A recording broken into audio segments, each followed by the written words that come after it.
किस लिए कर रहे हैं पहली चीज। दूसरी चीज कैमरा बंद करें प्लीज।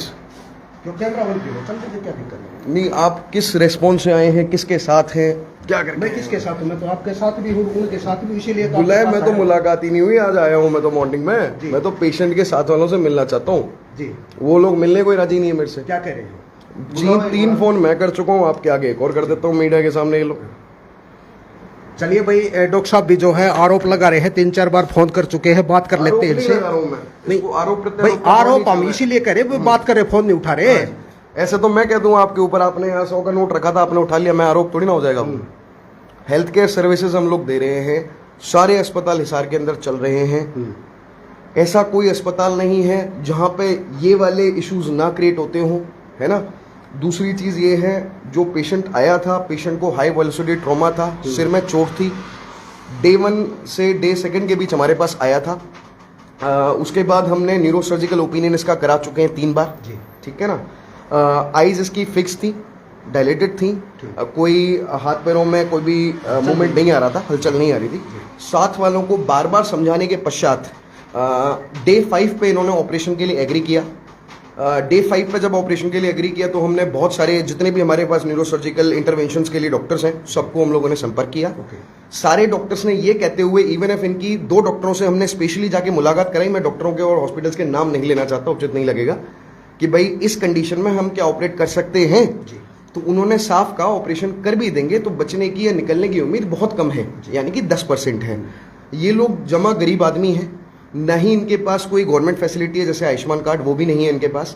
बार बार इनसे कहा गया कि आप अगर बनवाना चाहे बनवा लें, हमने अपनी साइड से सपोर्ट भी किया इस चीज़ के लिए, आप चाहें तो आमना सामना करा दें बिलिंग। अब इशू क्या आता है कि इनको बार बार समझाने के बाद भी इन्होंने हमसे डे 6 को कहा कि इनको ऑप्शन भी हमने दिया कि आप अगर लेके जाना चाहें तो ले जाएं पेशेंट को। इन्होंने कहा नहीं डॉक्टर साहब आप यहीं रखें, जो होगा वो ऊपर वाले को मंजूर होगा। उनकी माता जी, साथ में जो लोग थे, उनको बार बार बारम्बार सुबह शाम समझाया गया इस चीज़ के लिए, सारी चीज़ें रूल आउट उनके सामने की गई। अभी क्या इशू हुआ है ये चीज़ मुझे नहीं मालूम, इस चीज़ का सोल्यूशन तो हमें निकालना पड़ेगा। हाँ जी साहब, ये है कहानी।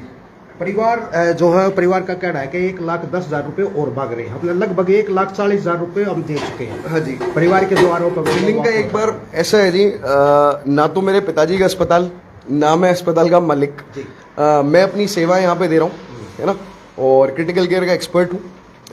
पेशेंट आए मेरे पास, बिलिंग हम देखते हैं कि बिल में क्या चीज़ पेंडिंग है, क्या चीज़ इन्फ्लेटेड है।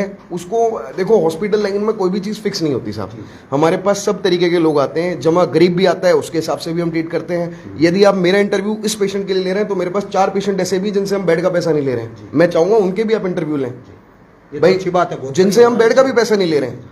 तो यदि कुल मिला के बात यह है, पैसा कमाना सेकेंडरी चीज़ है। कोई भी अस्पताल फ्री में सेवा नहीं करेगा, वो तभी करेगा या तो पेशेंट के पास कोई पैनलमेंट हो, आयुष्मान कार्ड हो, वो पेशेंट के पास नहीं, कोई और स्कीम हो, टीपीए हो, वो पेशेंट के पास नहीं। डे 1 से सारी चीज़ें पेशेंट को समझा दी गई। ये इशू अगर होना होता तो डे 1 पे क्यों नहीं हुआ? पहली चीज़ मैं दोबारा आपको रिपीट बताना चाहता हूँ, जब हमारे पास पहुंचा पेशेंट तो इसके हाई वेलोसिटी ट्रॉमा था, यानी कि तेज चोट लगी हुई थी सिर के ऊपर। SDH हम जिस बीमारी को बोलते हैं, सब ड्यूरल हीमाटोमा बोलते हैं, सिर के अंदर थक्के जम जाते हैं बड़े बड़े। 16 साल इसकी एज थी। बार बार इनको समझाया गया कि भाई कंजर्वेटिवली, यानी कि दवाइयों पे बहुत ज़्यादा हमको रिस्पॉन्स नहीं मिलेगा, हमें सर्जरी की साइड ही जाना पड़ेगा। न्यूरो सर्जरी, जैसा कि आप सारे लोग जानते हैं, एक एक्सपेंसिव लाइन ऑफ ट्रीटमेंट है, कोई सस्ता नहीं है ट्रीटमेंट, सारे लोग एक बेसिक चीज़ जानते हैं। उसके लिए इनके पास बजट नहीं था। इन्होंने कहा कि सर हम बजट अरेंज करते हैं। इन्होंने कहा प्लाट भी बेचा है। हाँ जी, जो भी मेरे सामने ये सारी बातें नहीं आई। उन्होंने मुझे कभी नहीं कहा कि हमने प्लॉट बेचा, पर जो बातें वो आपको बता रहा हूँ, इन्होंने कहा कि सर हम पैसे अरेंज करते हैं और हम पैसे अरेंज हो जाएंगे तब हम ऑपरेशन कराएंगे। इसके बाद हमने इनको बार बार ये कहा, यदि आप लेके जाना चाहो ले जाओ किसी और सेंटर पे, यदि आप घर लेके जाना चाहो घर ले जाओ, यदि आप सिविल लेके जाना चाहो सिविल ले जाओ, PGI लेके जाना चाहो PGI ले जाओ। तो ऐसा नहीं है कि हमने बांध के पकड़ लिया इनको। कहा गया, इन्होंने कहा नहीं डॉक्टर साहब हम यही कराएंगे, जो भी कुछ है जैसा होगा देखा जाएगा। उसके बाद में जितने भी न्यूरोसर्जन से जिन्होंने देखा है, सब लोगों का एक ही कहना था कि भाई 16 साल की एज है, गरीब ये लोग हैं, कहीं ऐसा ना हो हम प्रोसीजर भी कर दें और निकलने की उम्मीद ना हो। तो आज तो ये हो सकता है कुछ अमाउंट के लिए कह रहे हैं, जब सर्जरी हो जाती तो हो सकता है वो अमाउंट बढ़ जाता और ज़्यादा, तब क्या करते। चलिए डॉक्टर साहब, आपने सारी चीज़ें जो है क्लियर कर दी है। हाँ जी सर। चलो बहुत बहुत धन्यवाद आपका, ठीक है थैंक यू सो साहब। मच। मैं बस यही चाहूंगा दोनों साइड की स्टोरी। चलिए भाई, दोनों तरफ की बातें हमने भाई आपको दिखा दी है, कौन सही कौन गलत ये आप बताएंगे, या फिर डॉक्टर सही है या फिर जो परिवार है परिजन है वो सही है। वीडियो को शेयर करें, नहीं शब्दों के साथ नमस्कार।